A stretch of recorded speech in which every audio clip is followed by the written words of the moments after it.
বন্ধুসকল, অৱশেষত মৃত্যুতে হাৰ মানি আমাৰ সকলোকে এৰি থৈ গ'ল জনপ্ৰিয় অভিনেতাজনে। তেওঁৰ মৃত্যুত আজি সমগ্ৰ পৃথিৱীয়ে কান্দিছে।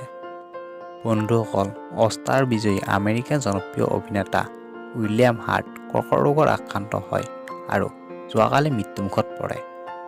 মৃত্যুৰ সময়ত তেখেতৰ বয়স আছিল ৭১ বছৰ। উইলিয়াম হাৰ্টে ইতিমধ্যে বহুকেইখন জনপ্ৰিয় ছবিত অভিনয় কৰিছে। জানিব পৰা মতে যোৱা ২ বছৰ ধৰি তেওঁ কৰ্কট ৰোগত আক্ৰান্ত হৈ আছিল। অৱশেষত যোৱাকালি তেওঁ নিয়তিৰ ওচৰত হাৰ মানে। সঁচাকৈ বন্ধুসকল, উইলিয়াম হাৰ্টৰ খবৰটোৱে সকলোকে মৰ্মাহত কৰি তুলিছে।